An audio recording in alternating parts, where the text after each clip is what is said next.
Starting में दिखाया जाता है कि हमारे मेन कैरेक्टर का मास्टर इमोर्टैलिटी को प्राप्त कर लेता है और वह वहां से जाते हुए हमारे मेन कैरेक्टर से बोलता है कि इस जगह पर हार्ड ट्रेनिंग करो, तुम जल्द ही क्यूआई रिफाइनिंग रैलम से ब्रेक थ्रू कर जाओगे। अब 10,000 साल के बाद हमारे मेन कैरेक्टर का एक साथी भी इमोर्टैलिटी को प्राप्त कर लेता है और वह भी जाते हुए हमारे मेन कैरेक्टर से सेम ही बात कहता है।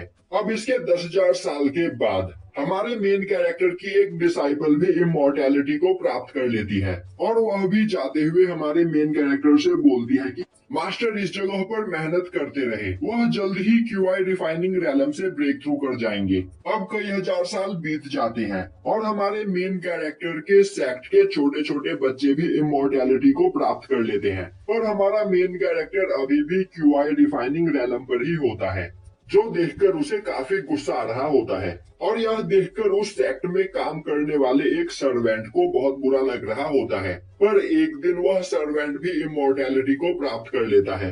अब 50,000 साल से ज्यादा का टाइम बीत चुका होता है, पर मेन कैरेक्टर अभी भी क्यूआई रिफाइनिंग रैलम पर ही होता है और देखते ही देखते 90,000 साल बीत जाते हैं और सेक्ट के कुत्ते बिल्ली भी इमोर्टैलिटी को प्राप्त कर लेते हैं, पर हमारा मेन कैरेक्टर अभी भी क्यूआई रिफाइनिंग रैलम पर ही होता है, जो देखकर उसे काफी गुस्सा आ रहा होता है। अब वह गुस्से में एक केव के अंदर चला जाता है और उस केव के डोर को सील करता हुआ बोलता है कि जब तक मैं क्यूआई रिफाइनिंग रैलम से ब्रेक थ्रू ना कर लूं, तब तक मैं इस केव से बाहर नहीं निकलूंगा। अब धीरे धीरे कई साल बीत जाते हैं और इस बीच हमारे मेन कैरेक्टर का सेक्ट काफी ज्यादा कमजोर हो जाता है, जिस वजह से उनके आस पड़ोस के सेक्ट उन्हें दबाने की कोशिश करते हैं। अब एक दिन एक सेक्ट का यंग मास्टर टियानलान सेक्ट में आता हुआ वहां की एक लड़की को धमकी देते हुए बोलता है कि तुम्हारा सेक्ट अब कुछ ही दिनों में डिस्ट्रॉय होने वाला है, तो यहाँ पर तुम्हारे पास बस एक रास्ता बचा है, तुम मुझसे शादी कर लो, वरना मैं आज ही तुम्हारे सेक्ट को डिस्ट्रॉय कर दूंगा। अब यह सुनकर उस लड़की को काफी ज्यादा गुस्सा आता है और वह बोलती है कि यहाँ पर चाहे कुछ भी क्यों न हो जाए, वह उससे कभी शादी नहीं करेगी। जो सुनते ही वह लड़का अपने कुछ एल्डर्स को उस लड़की को उसके पास पकड़कर लाने का ऑर्डर देता है। अब यह सुनते ही दो एल्डर्स उस लड़की पर अटैक करने के लिए आगे बढ़ते हैं। वह लड़की उन एल्डर्स के साथ फाइट करने की कोशिश करती है, पर वह दोनों एल्डर्स उससे काफी ज्यादा पावरफुल होते हैं। दूसरी ओर बाहर का मौसम खराब हो रहा होता है और तभी एक लाइटनिंग स्ट्राइक उस केव के ऊपर लगे हुए सील पर गिरता है, जिससे वह सील डिस्ट्रॉय हो जाता है। अब केव का दरवाजा खुलता है और केव के अंदर से हमारा मेन कैरेक्टर निकलकर बाहर आता है और अब वह बोलता है कि इस जगह पर मुझे ट्रेनिंग करते 10,000 साल का टाइम बीत चुका है, पर मैं अब तक क्यूआई रिफाइनिंग रैलम से ब्रेक थ्रू नहीं कर पाया हूँ और यहाँ पर कल्टीवेशन करते हुए मुझे 1 लाख साल से ज्यादा का समय हो गया है, पर मैं अब तक क्यूआई रिफाइनिंग रैलम पर ही हूँ। अब वह बाहर मौजूद ऑरा को फील करते हुए बोलता है टियानलान सेक्ट के 10 एल्डर्स के ऑरा गायब हो चुके हैं, मतलब उन सभी ने भी इमोर्टैलिटी को प्राप्त कर लिया। दूसरी ओर वह लड़की एल्डर्स के साथ फाइट कर रही होती है, पर एल्डर्स काफी ज्यादा पावरफुल होते हैं और वह उस लड़की को वहां पर घायल कर देते हैं।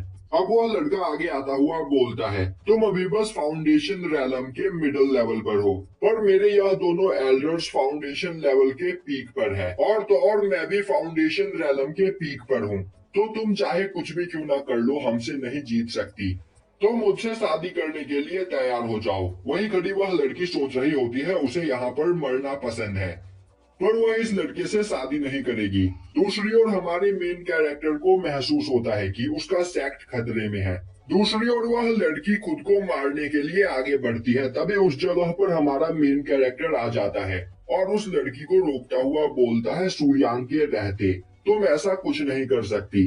अब वह सभी लोग पहले सुयांग को देखकर डर जाते हैं, पर तभी वह लड़का हंसते हुए बोलता है यह तो अभी बस क्यूआई रिफाइनिंग रैलम पर है, तो आखिर यह खुद को समझता क्या है। और अब वहाँ पर सभी लोग सुयांग का मजाक उड़ाने लगते हैं। तभी सुयांग बोलता है तो क्या तुम सभी लोग यहाँ पर मेरे टियानलैंग सेक्ट को डिस्ट्रॉय करने के लिए आए हो? अब यह सुनते ही एक एल्डर हंसता हुआ बोलता है यह इंसान अभी बस क्यूआई रिफाइनिंग रैलम पर है, इससे पावरफुल तो कुत्ते और बिल्लियां होती है, पर आखिर यह खुद को समझता क्या है। तभी दूसरा एल्डर बोलता है मैं इसे अपनी एक उंगली से मार सकता हूँ और अब वह सुयांग पर अटैक करने के लिए आगे बढ़ता है। उसी वक्त सुयांग अपनी एक उंगली का यूज करते हुए उसे मार देता है। यह देखकर सभी लोगों के होश उड़ जाते हैं। तभी सुयांग आगे बढ़ता हुआ एक एल्डर को बस टच करके मार देता है, जो देखकर सभी लोग डर जाते हैं। तभी सुयांग बोलता है, तुम्हें मैं इस जगह पर तड़पा के मारूंगा। और अब वह तीसरे एल्डर को गला दबाकर मार देता है।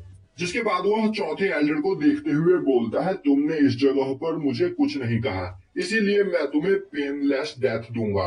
और अब वह चुटकी बजाकर उसे धूल बना देता है।